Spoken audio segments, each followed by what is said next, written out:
Bismillahirrahmanirrahim. Assalamu alaikum friends. This is me Sonia and in this video I will discuss about folic acid and this lecture is taken from Clinical Pharmacology made incredibly easy book. अगर आप इस book को download करना चाहते हैं तो description में मैंने इस बुक की लिंक रखी है जहां से आप इस बुक को डाउनलोड कर सकते हैं। चैप्टर का नाम है हेमाटोलॉजिक ड्रग जिसमें हम हेमाटोनिक सीरीज से डिफरेंट ड्रग थेरेपी को डिस्कस किया है। सबसे पहले हमने आयरन, उसके बाद विटामिन B12 और आज हम फॉलिक एसिड को डिस्कस कर रहे हैं। फॉलिक एसिड एसेंशियल कंपाउंड है रेड ब्लड सेल की फॉर्मेशन और उसकी ग्रोथ के लिए। तो फॉलिक एसिड की अगर कमी हो जाए तो उसकी डेफिशिएंसी की वजह से एनीमिया काज होती है।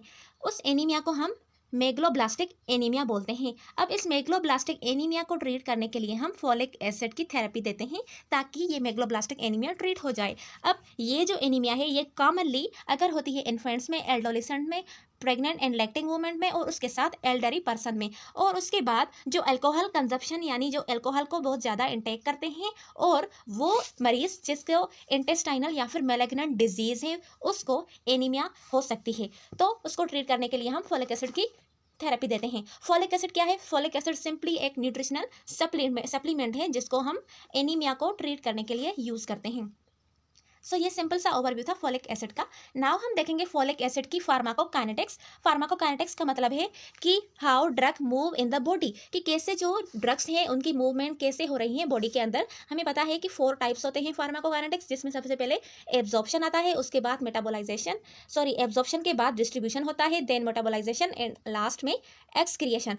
एब्जॉर्प्शन में देखें कि फॉलिक एसिड रैपिडली एब्जॉर्ब होती है इंटेस्टाइन के फर्स्ट थर्ड पार्ट से। ठीक है, जो फर्स्ट थर्ड पार्ट है स्मॉल इंटेस्टाइन का, वहाँ से फॉलिक एसिड रैपिडली एब्जॉर्ब होती है। एब्जॉर्ब होने के बाद वो डिस्ट्रीब्यूट होती है अदर बॉडी टिश्यू की तरफ। देन हम देखेंगे कि जो सिंथेटिक फॉलिक एसिड है वो रेडली एब्जॉर्ब होती है उन पेशेंट में जो माल एब्जॉर्प्शन सिंड्रोम जिनको होती है।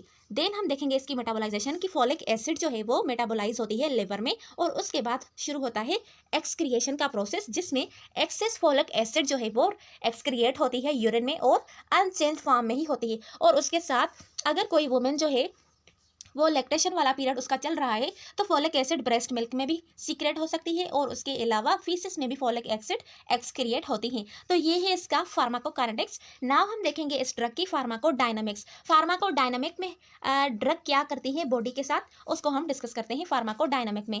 फॉलिक एसिड क्यों और किस काम के लिए हम यूज़ करते हैं और उसका क्या काम है? फॉलिक एसिड एसेंशियल कंपोनेंट है नॉर्मल आरबीसीज प्रोडक्शन और उसकी ग्रोथ के लिए। अगर फॉलिक एसिड की डेफिशिएंसी हो जाए तो उसकी वजह से मेगलोब्लास्टिक एनीमिया, उसके साथ साथ low serum and RBCs folate level हो सकती है। तो ये है इसकी फार्माकोडायनामिक। नाउ हम देखेंगे फार्माकोथेरेपेटिक्स कि कौन कौन से पेशेंट्स को हम फॉलिक एसिड की थेरेपी दे सकते हैं। तो folic acid therapy is use to treat folic acid deficiency. Folic acid की थेरेपी हम उनको ही देंगे जिसको फॉलिक एसिड की डेफिशिएंसी है। वो कौन से पेशेंट है जिसको हम दे सकते हैं? सबसे पहले आते हैं हमारे पास प्रेग्नेंट वुमेन, उसके बाद वो पीपल जिनका अंडर गोइंग ट्रीटमेंट चल रहा हो लिवर डिजीज़ का, उसके बाद haemolytic anaemia, then alcohol abuse है, स्किन डिसऑर्डर के लिए फॉलिक एसिड यूज़ की जाती है, रीनल डिसऑर्डर और टिपिकली ये सारे डिसऑर्डर्स जो हैं इनको फॉलिक एसिड की सप्लीमेंटेशन की ज़रूरत होती है। ठीक है, तो इन सारे डिसऑर्डर में हम फॉलिक एसिड की थेरेपी यूज़ करते हैं। Folic acid supplementation also reduce the risk of neural tube defect and colon cancer. अब ये एक मेन पॉइंट है। इसका मतलब है कि जो फॉलिक एसिड की सप्लीमेंटेशन है वो न्यूरल ट्यूब के डिफेक्ट होने के रिस्क को रिड्यूस करती है और उसके साथ साथ कोलोन की कैंसर के रिस्क को भी रिड्यूस करती है। देन दूसरा काम क्या है फॉलिक एसिड का? Serum folic acid level less than 5 milligram indicate folic acid deficiency. अगर आप सीरम की टेस्ट करवा रहे हैं और उसमें फॉलिक एसिड की लेवल अगर 5 मिलीग्राम हो तो वो इंडिकेट करती है फॉलिक एसिड डेफिशिएंसी को। तो ये सिंपल सी फार्माकोथेरेपेटिक्स थी फॉलिक एसिड की। नाउ हम देखेंगे इसकी ड्रग इंटरेक्शन। ड्रग इंटरेक्शन का हमें पता है, पिछले लेक्चर से हमने इसको डिस्कस करते आ रहे हैं कि ड्रग इंटरेक्शन किसी दूसरी ड्रग या फिर किसी सबस्टेंस से मिलकर जो इफेक्ट प्रोड्यूस होता है उसको हम ड्रग इंटरेक्शन बोलते हैं। आइदर वो ड्रग बेनिफिशियल इफेक्ट प्रोड्यूस कर सकता है या फिर वो हार्मफुल इफेक्ट प्रोड्यूस कर सकता है या फिर वो न्यूट्रल या एक दूसरे को न्यूट्रलाइज भी कर सकते हैं। इसको हम सिंपली ड्रग इंटरेक्शन बोलते हैं। अब वो कौन सी ड्रग्स हैं जो कि अफेक्ट करती हैं फॉलिक एसिड को?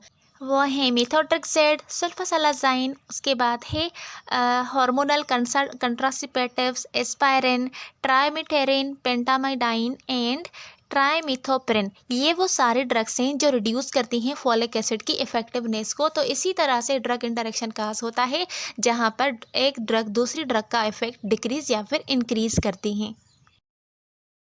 दूसरी बात यहाँ पर है कि अगर हम फॉलिक एसिड का लार्ज डोज देते हैं तो वो लार्ज डोज काउंटरएक्ट कर सकता है एंटी कन्वल्सन ड्रग के इफेक्ट को, जिसमें फिनेटाइन आती है, और वो क्या काज कर सकती हैं, सीजर्स को काज कर सकती हैं, which is very serious condition. तो ये है इसकी सिंपल ड्रग इंटरेक्शन। नाउ हम देखेंगे एडवर्स रिएक्शन।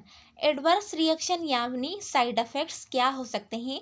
सो एडवर्स रिएक्शन फॉलिक एसिड के एरेथिमा, एरेथिमा का मतलब होता है वार्म हो जाना एरिया का, स्किन के किसी भी एरिया को वार्म हो जाना, उसके बाद इचिंग हो जाना, रैशेस हो जाना, एनोरेक्सिया, एनोरेक्सिया का मतलब है लॉस ऑफ एपिटाइट, भूख का ना लगना, देन है नाजिया, उसके बाद है अल्टर्ड स्लीप पैटर्न। ठीक है, स्लीप पैटर्न अल्टर्ड हो जाएगा, उसकी नींद नहीं आएगी या फिर बेचैनी होगी। उसके बाद डिफ़िकल्टी कंसंट्रेटिंग, कंसंट्रेशन करने में डिफ़िकल्टी होगी, इरिटेबिलिटी, और लास्ट में ओवर एक्टिविटी होगी। तो ये सारे हैं इसके एडवर्स रिएक्शन। सो ये सिंपल सा ओवरव्यू था और होल कंसेप्ट था फॉलिक एसिड के बारे में। अगर वीडियो अच्छी लगी हो तो वीडियो को लाइक और सब्सक्राइब करना ना भूलिएगा। मिलते हैं अगले वीडियो में, तब तक के लिए अल्लाह हाफिज़।